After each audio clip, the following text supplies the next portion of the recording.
ಮಹೇಶ್ ಶೆಟ್ಟಿ ತಿಮರೋಡಿಗೆ ಇವತ್ತು ಕೋರ್ಟ್ನಲ್ಲಿ big day. High court ಮತ್ತು ಜಿಲ್ಲಾ ಕೋರ್ಟ್ನಲ್ಲಿ ಸಿಗುತ್ತಾ ರಿಲೀಫ್ ಅನ್ನೋದೊಂದು ಪ್ರಶ್ನೆ. ಗಡಿಪಾರು ಪ್ರಶ್ನಿಸಿದ ಅರ್ಜಿ, ನಿರೀಕ್ಷಣಾ ಜಾಮೀನು ಅರ್ಜಿಯ ವಿಚಾರಣೆ ಇದೆ. ಹೈಕೋರ್ಟ್ನಲ್ಲಿ ಗಡಿಪಾರಿಗೆ ತಡೆಕೋರಿ ಸಲ್ಲಿಸಿರುವಂತಹ ಅರ್ಜಿ ವಿಚಾರಣೆ ಇದೆ. ಸೆಷನ್ ಕೋರ್ಟ್ನಲ್ಲಿ ನಿರೀಕ್ಷಣಾ ಜಾಮೀನು ಅರ್ಜಿಯ ವಿಚಾರಣೆ ಇದೆ. ದಕ್ಷಿಣ ಕನ್ನಡ ಜಿಲ್ಲಾ ಪ್ರಧಾನ ಸೆಷನ್ಸ್ ಕೋರ್ಟ್ನಲ್ಲಿ ವಿಚಾರಣೆ ಇದೆ. ಅಕ್ರಮ ಶಸ್ತ್ರಾಸ್ತ್ರ ಕೇಸ್ನ ನಿರೀಕ್ಷಣಾ ಜಾಮೀನು ಅರ್ಜಿಯ ವಿಚಾರಣೆ. ಜಾಮೀನು ಅರ್ಜಿಗೆ ಆಕ್ಷೇಪಣೆ ಸಲ್ಲಿಸಿರುವಂತಹ ಸರ್ಕಾರಿ ವಕೀಲರು 3 ನೋಟಿಸ್ ಅನ್ನು ನೀಡಿದ್ರು ವಿಚಾರಣೆಗೆ ಬಂದಿಲ್ಲ ಅಂತ ಆಕ್ಷೇಪಣೆ ಸಲ್ಲಿಕೆ ಮಾಡಿದ್ದಾರೆ. ಆಕ್ಷೇಪಣೆಯ ಬಳಿಕ ಇವತ್ತೇ ವಾದ ಪ್ರತಿವಾದವನ್ನು ಆಲಿಸುವಂತ ಸಾಧ್ಯತೆ ಇದೆ. ಅಕ್ರಮ ಶಸ್ತ್ರಾಸ್ತ್ರ ಕೇಸ್ನಲ್ಲಿ ನಿರೀಕ್ಷಣಾ ಜಾಮೀನು ಸಿಗದೇ ಇದ್ರೆ ಸಂಕಷ್ಟವನ್ನು ಎದುರಿಸಬೇಕಾಗತ್ತೆ. ನೋಡಿ, ತಿಮ್ಮರೋಡಿಗೆ ಒಂದಾದ್ಮೇಲೆ ಒಂದು ಸಂಕಷ್ಟ. ಕಾನೂನು ಹೋರಾಟ ಮಾಡ್ತಾ ಇದ್ದಾರೆ. ಇವತ್ತು ಜಾಮೀನು ಅರ್ಜಿ ವಿಚಾರಣೆ ಇದೆ. ಅಕಸ್ಮಾತ್ ಜಾಮೀನು ಏನಾದರೂ ಸಿಗಲಿಲ್ಲ ಅಂತಂದ್ರೆ ಯಾವುದೇ ಕ್ಷಣದಲ್ಲಿ ಎಲ್ಲೇ ಇದ್ರೂ ಬಂಧನ ಆಗಬಹುದಾದ ಸಾಧ್ಯತೆ ಇದೆ. ಈಗಾಗಲೇ ಅಕ್ರಮ ಶಸ್ತ್ರಾಸ್ತ್ರಗಳ ಕ್ರೋಢೀಕರಣ, ಅಕ್ರಮ ಶಸ್ತ್ರಾಸ್ತ್ರಗಳು ಇವ್ರ ಮನೆಯಲ್ಲಿ ಸಿಕ್ಕಂಥ ಹಿನ್ನೆಲೆಯಲ್ಲಿ ಆರ್ಮ್ಸ್ ಆಕ್ಟ್ ಅಡಿಯಲ್ಲಿ ಇವ್ರ ವಿರುದ್ಧ ಪ್ರಕರಣ ದಾಖಲಾಗಿದೆ. 3 ಬಾರಿ ನೋಟಿಸನ್ನು ಅಂಟಿಸಿ ಬಂದಿದ್ದಾರೆ ಮನೆಗೆ ಹೋಗಿ. ಬಟ್ ಈ ವ್ಯಕ್ತಿ ಎಲ್ಲಿದ್ದಾರೆ ಅನ್ನೋದ್ರ ಬಗ್ಗೆ ಮಾಹಿತಿ ಸಿಗ್ತಿಲ್ಲ. ಅಜ್ಞಾತ ಸ್ಥಳದಲ್ಲಿ ಇದ್ದಾರೆ ಅನ್ನೋದನ್ನು ಹೇಳಲಾಗ್ತಾ ಇದೆ. ವಿಚಾರಣೆಗೂ ಇವರು ಹಾಜರಾಗಿಲ್ಲ. ಆದರೆ ಅರ್ಜಿ ಮಾತ್ರ ಸಲ್ಲಿಕೆ ಮಾಡ್ಕೊಂಡು ಕೂತಿದ್ದಾರೆ ಜಾಮೀನು ಬೇಕು ಅಂತ. ಅಕಸ್ಮಾತ್ ಜಾಮೀನು ಸಿಕ್ಕಿಲ್ಲ ಅಂತಂದರೆ ಸಂಕಷ್ಟ. ಇನ್ನೊಂದು ಕಡೆಯಲ್ಲಿ ಇವರಿಗೆ ಗಡಿಪಾರು ಮಾಡಬೇಕು ಅನ್ನುವಂಥ ಆದೇಶ ಹೊರಡಿಸಲಾಗಿದೆ. ಸೊ ಆ ವಿಚಾರಕ್ಕೆ ಸಂಬಂಧಪಟ್ಟಂತೆ ಗಡಿಪಾರಿಗೆ ತಡೆಯನ್ನು ನೀಡಬೇಕು ಅಂತಲೂ ಕೂಡ ಇವರು ಕೋರ್ಟ್ ಮೊರೆ ಹೋಗಿದ್ದಾರೆ. ಅದರ ಅರ್ಜಿ ವಿಚಾರಣೆ ಕೂಡ ಆಗಿದೆ. ಹಾಗಾಗಿ ಕಾನೂನು ಸಂಕಷ್ಟವನ್ನು ಎದುರಿಸ್ತಾ ಇರುವಂಥ ತಿಮ್ಮರೋಡಿಗೆ ಇವತ್ತೊಂದು ಹೈ ವೋಲ್ಟೇಜ್ ದಿನ ಅಥವಾ ಬಿಗ್ ಡೇ ಅಂತ ಕರಿಬೋದು. ಯಾವುದ್ರಲ್ಲಿ ಜಾಮೀನು ಸಿಗುತ್ತೆ, ಯಾವುದ್ರಲ್ಲಿ ಜಾಮೀನು ಸಿಗಲ್ಲ, ಯಾವುದ್ರಲ್ಲಿ ತಡೆ ಸಿಗುತ್ತೆ, ಯಾವುದ್ರಲ್ಲಿ ತಡೆ ಸಿಗಲ್ಲ, ಪ್ರಶ್ನೆಗಳಿದೆ. ಪೊಲೀಸರು, SIT ಎಲ್ಲರೂ ಕೂಡ ತಿಮ್ಮರೋಡಿ ಹಿಂದೆ ಬಿದ್ದಿರೋದು. ಬಟ್ ತಿಮ್ಮರೋಡಿ ಕಾಣಿಸ್ಕೊಳ್ತಾ ಇಲ್ಲ, ನಾಪತ್ತೆ ಆಗಿದ್ದಾರೆ, ಅಜ್ಞಾತ ಸ್ಥಳದಲ್ಲಿ ಇದ್ದಾರೆ. ಅಜ್ಞಾತ ಸ್ಥಳದಲ್ಲಿ ಇದ್ಕೊಂಡೇ ಕಾನೂನು ಹೋರಾಟವನ್ನು ಮಾಡ್ತಾ ಇರೋದು. ಅಕಸ್ಮಾತ್ ಏನಾದರೂ ಜಾಮೀನು ಸಿಗಲಿಲ್ಲ ಅಂತಂದರೆ, ಜಾಮೀನು ನಿರಾಕರಣೆ ಆಯಿತು ಅಂತಂದರೆ, ಅಥವಾ ಪೊಲೀಸರು SIT ಮಾಡ್ತಾ ಇರುವಂಥ ಈ ಕೆಲಸಕ್ಕೆ ತಡೆ ಸಿಗಲಿಲ್ಲ ಅಂತಂದರೆ ತಿಮ್ಮರೋಡಿಗೆ ಸಂಕಷ್ಟ ಕಟ್ಟಿಟ್ಟ ಬುತ್ತಿ. ಗಡಿಪಾರು ಪ್ರಶ್ನಿಸಿ ಸಲ್ಲಿಸಿರುವಂಥ ಅರ್ಜಿ ಹೈಕೋರ್ಟ್ನಲ್ಲಿ ವಿಚಾರಣೆಗೆ ಬರುತ್ತೆ. ಗಡಿಪಾರು ಆದೇಶ ರದ್ದು ಕೋರಿ ಹೈಕೋರ್ಟ್ಗೆ ತಿಮ್ಮರೋಡಿ ಅರ್ಜಿ ಸಲ್ಲಿಕೆ ಮಾಡಿರೋದು. ತಕ್ಷಣ ಗಡಿಪಾರು ಆದೇಶಕ್ಕೆ ಮಧ್ಯಂತರ ತಡೆಯನ್ನು ನೀಡಬೇಕು ಅಂತ ಇದೇ ಸಂದರ್ಭದಲ್ಲಿ ಅವರು ಮನವಿ ಮಾಡಿಕೊಂಡಿದ್ದಾರೆ. ಸೆಪ್ಟೆಂಬರ್ 18ರಂದು ತಿಮ್ಮರೋಡಿ ಗಡಿಪಾರು ಆದೇಶವನ್ನು ಹೊರಡಿಸಲಾಗಿತ್ತು. ಗಡಿಪಾರು ಆದೇಶ ಮಾಡಿದ ಪುತ್ತೂರು SC ಸ್ಟೆಲ್ಲಾ ವರ್ಗೀಸ್. ಬಟ್ ಗಡಿಪಾರು ಮಾಡೋದು ಬೇಡ, ಅದನ್ನು ಪ್ರಶ್ನಿಸಿ ಅರ್ಜಿಯನ್ನು ಸಲ್ಲಿಕೆ ಮಾಡಿಕೊಂಡಿದ್ರು, ತಡೆಯನ್ನು ನೀಡಬೇಕು ಅಂತ. ಸೊ ಇವರು ಸಾಕಷ್ಟು ಪ್ರಕರಣಗಳಲ್ಲಿ ಭಾಗಿಯಾಗಿದ್ದಾರೆ. ಇವ್ರ ಮೇಲೆ ಸಾಕಷ್ಟು ಪ್ರಕರಣಗಳಿದೆ. ಶಾಂತಿ ಸುವ್ಯವಸ್ಥೆ ಹಾಳು ಮಾಡೋ ಕೆಲಸ ಮಾಡ್ತಾ ಇದ್ದಾರೆ ದಕ್ಷಿಣ ಕನ್ನಡ ಈ ಭಾಗದಲ್ಲಿ, ಕರಾವಳಿ ಭಾಗದಲ್ಲಿ. ಇವ್ರನ್ನ ಬೇರೆ ಕಡೆಗೆ ಸ್ಥಳಾಂತರ ಮಾಡಬೇಕು ಅಂತ ಮಾನ್ವಿಗೆ ಗಡಿಪಾರು ಮಾಡಿ 1 ವರ್ಷಗಳ ಕಾಲ ಆದೇಶವನ್ನು ಹೊರಡಿಸಲಾಗಿತ್ತು. ಅವತ್ತಿನಿಂದ ಇವತ್ತಿನವರೆಗೂ ತಿಮ್ಮರೋಡಿ ಎಲ್ಲಿದ್ದಾರೆ ಅಂತ ಯಾರಿಗೂ ಗೊತ್ತಾಗಿಲ್ಲ, ಸಿಕ್ಕಿಲ್ಲ. ಅಜ್ಞಾತ ಸ್ಥಳದಲ್ಲಿ ಇರೋದು. ಸೊ ಈ ಗಡಿಪಾರು ಆದೇಶವನ್ನು ಮಾಡಿದ ಪುತ್ತೂರು SC ಸ್ಟೆಲ್ಲಾ ವರ್ಗೀಸ್ ಅವರ ಆದೇಶ ಏನಿತ್ತು, ಇದನ್ನು ಪ್ರಶ್ನಿಸಿ ಮಧ್ಯಂತರ ತಡೆಯನ್ನು ನೀಡಬೇಕು ಅಂತ ಇವರು ಕೋರ್ಟ್ ಮೆಟ್ಟಿಲೇರಿದ್ದು.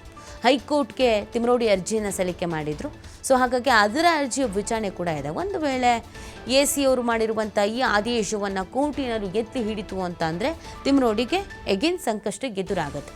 ಅಥವಾ ತಿಮ್ಮರೋಡಿ ಪರವ ವಕೀಲರ ವಾದವನ್ನು ಆಲಿಸಿಕೊಂಡು SC ಸ್ಟೆಲ್ಲಾ ವರ್ಗೀಸ್ ಅವರ ಈ ಆದೇಶಕ್ಕೆ ತಡೆ ನೀಡಿತು ಅಂತಂದರೆ ಅದು ತಿಮ್ಮರೋಡಿ ಪರವಾದಂಥ ತೀರ್ಪು ಬರುತ್ತೆ. ಬಟ್ ಇದರಲ್ಲಿ ನಿಮಗೆ ಕ್ಲಾರಿಟಿ ಸಿಕ್ಕಿದ್ರೂ ಅಥವಾ ಕ್ಲಿಯರೆನ್ಸ್ ಸಿಕ್ಕಿದ್ರೂ ಕೂಡ ಈ ಶಸ್ತ್ರಾಸ್ತ್ರವನ್ನು ಹೊಂದಿರುವಂಥದ್ದು ಇದರಲ್ಲಿ ಜಾಮೀನು ಸಿಗಬೇಕಾಗತ್ತೆ.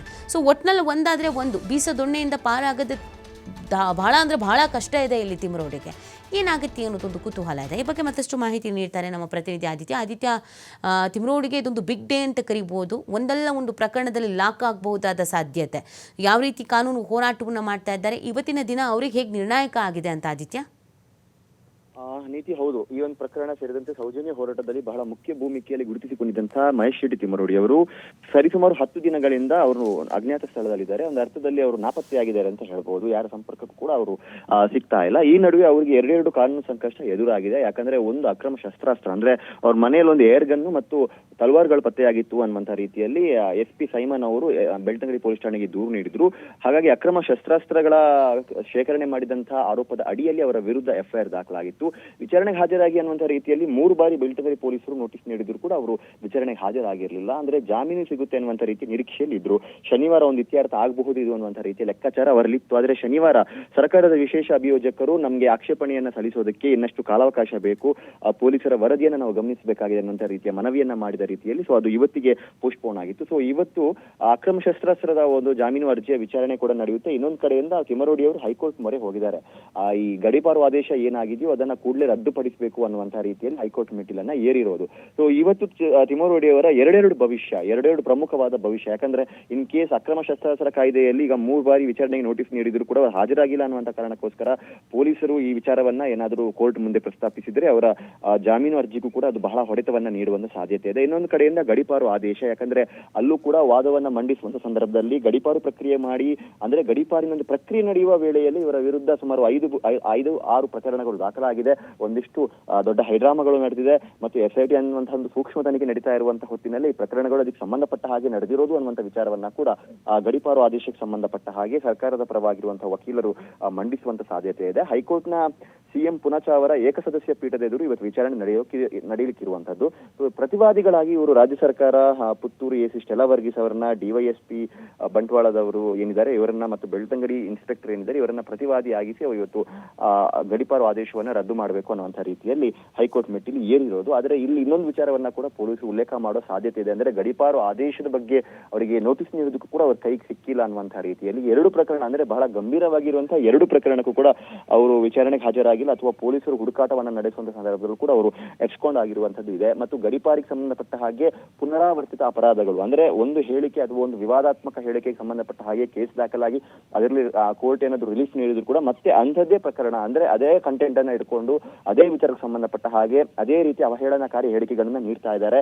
ಒಂದರ್ಥದಲ್ಲಿ ಹ್ಯಾಬಿಚುವಲ್ ಅಫೆಂಡರ್ ಅನ್ನುವಂಥ ರೀತಿಯಲ್ಲೂ ಕೂಡ ಈ ವಿಚಾರವನ್ನ ಕೋರ್ಟ್ ಮುಂದೆ ಸರ್ಕಾರದ ಪರವಾಗಿರುವಂತಹ ವಕೀಲರು ಮಂಡಿಸುವ ಸಾಧ್ಯತೆ ಇದೆ. ಹಾಗಾಗಿ ತಿಮ್ಮರೋಡಿಗೆ ಇವತ್ತು ನಿಜವಾಗ್ಲೂ ಬಹಳ ಬಿಗ್ ಡೇ ಅಂತ ಹೇಳ್ಬೋದು. ಇನ್ ಕೇಸ್ ಇವತ್ತು ಮಂಗಳೂರು ನ್ಯಾಯಾಲಯದಲ್ಲೂ ಕೂಡ ಜಾಮೀನು ಏನಾದರೂ ತಿರಸ್ಕೃತವಾದ್ರೆ ತಿಮ್ಮರೋಡಿ ಅವರು ಏನ್ ಮಾಡ್ತಾರೆ ಅನ್ನೋದು ಇಲ್ಲಿರುವಂತ ಪ್ರಶ್ನೆ. ಯಾಕಂದ್ರೆ ಒಂದು ಹೋರಾಟದಲ್ಲಿ ಇರುವಂತವರು ಮತ್ತು ಡೇ 1 ಇಂದ ಕೂಡ ನಾವು ಕಾನೂನಿಗೆ ಬಹಳ ಗೌರವವನ್ನ ಕೊಡ್ತೀವಿ ಅನ್ನುವಂತಹ ರೀತಿಯಲ್ಲಿ ಹೇಳಿಕೊಂಡು ಬಂದಿರುವಂತವರು. ಹಾಗಾಗಿ ಇನ್ ಕೇಸ್ ಜಾಮೀನು ಏನಾದರೂ ರಿಜೆಕ್ಟ್ ಆದ್ರೆ ಅವ್ರು ಬಂದು ಪೊಲೀಸರ ಎದುರಿಗೆ ಶರಣಾಗ್ತಾರೆ. ಯಾಕಂದ್ರೆ ಅವ್ರಿಗೆ ಈಗ ಬಂದಿರುವಂತಹ ಮಾಹಿತಿಯ ಪ್ರಕಾರ ಇನ್ ಕೇಸ್ ಪೊಲೀಸರ ಎದುರುಗಡೆ ಹಾಜರಾದ್ರೆ ಅದಕ್ಕೆ ಸಂಬಂಧಪಟ್ಟ ಏನೋ ಆ ಗನ್ ಇದೆ ಅದಕ್ಕೆ ಸಂಬಂಧಪಟ್ಟ ಹಾಗೆ ಪರವಾನಗಿ ಮಗದೊಂದು ದಾಖಲೆಗಳನ್ನ ಪೊಲೀಸರು ಕೇಳ್ತಾರೆ. ಈ ವೇಳೆ ಆ ಸೂಕ್ತ ದಾಖಲೆಗಳನ್ನ ಒಪ್ಪಿಸದೆ ಹೋದ್ರೆ ಬಂಧನವಾಗುವ ಸಾಧ್ಯತೆಗಳು ಇದೆ. ಯಾಕಂದ್ರೆ ಈ ಹಿಂದೆ ವಿಚಾರಣೆ ಅನ್ನುವಂತ ರೀತಿಯಲ್ಲಿ ಏನು ಬ್ರಹ್ಮಾವರದಲ್ಲಿ ಒಂದು ಪ್ರಕರಣ ದಾಖಲಾಗಿತ್ತು, BN ಸಂತೋಷ್ ಅವರ ವಿರುದ್ಧ ಹೇಳಿಕೆಯನ್ನ ನೀಡಿರುವ ಹೊತ್ತಲ್ಲಿ ಆ ಸಂದರ್ಭದಲ್ಲಿ ವಿಚಾರಣೆ ಅನ್ನುವಂತ ಸಂದರ್ಭದಲ್ಲಿ ಅವರಿಗೆ ಅರೆಸ್ಟ್ ಆಗಿತ್ತು ಮತ್ತು ಕಾನೂನು ಸಂಕಷ್ಟವನ್ನ ಅವರು ಅನುಭವಿಸಿದ್ರು. ಹಾಗಾಗಿ ಮತ್ತೆ ಅಂಥದ್ದೇ ಆಗಬಹುದು ಅನ್ನುವಂತ ರೀತಿಯ ಭೀತಿ ಅವರ ರೀತಿಯಲ್ಲಿ ಕಾಣಿಸ್ತಾ ಇದೆ. ಆ ದನದಿಂದ ತಿಮ್ಮರೋಡಿ ಅವರು ಬಹಳ ಎಚ್ಚರಿಕೆ ಹೆಜ್ಜೆಗಳನ್ನ ಇಡ್ತಾ ಇರುವಂತದನ್ನ ಗಮನಿಸಬಹುದು. ಹಾಗಾಗಿ ಇಲ್ಲೂ ಕೂಡ ಅಂಥದ್ದೇ ಒಂದು ತಂತ್ರಕ್ಕೆ ಅವರು ಮುಂದಾಗಿದ್ದಾರೆ. ಇನ್ ಕೇಸ್ ಜಾಮೀನು ಭವಿಷ್ಯ ಏನಾಗುತ್ತೆ ಅದರ ಆಧಾರದ ಮೇಲೆ ತಿಮ್ಮರೋಡಿ ಅವರು ಮುಂದಿನ ನಿರ್ಧಾರವನ್ನ ಕೈಗೊಳ್ಳುವ ಸಾಧ್ಯತೆ ಇದೆ. ಇನ್ ಕೇಸ್ ಜಾಮೀನು ಏನಾದ್ರು ರಿಜೆಕ್ಟ್ ಆದ್ರೆ ಅವರು ಪೊಲೀಸರಿಗೆ ಶರಣಾಗುವಂತ ಸಾಧ್ಯತೆಗಳನ್ನ ಕೂಡ ಅಲ್ಲಗಳೆಯುವಂತಿಲ್ಲ. ಫೈನ್, ಥ್ಯಾಂಕ್ ಯು ಆದಿತ್ಯ ತಮ್ಮೆಲ್ಲ ಡೀಟೇಲ್ಸ್ಗಾಗಿ.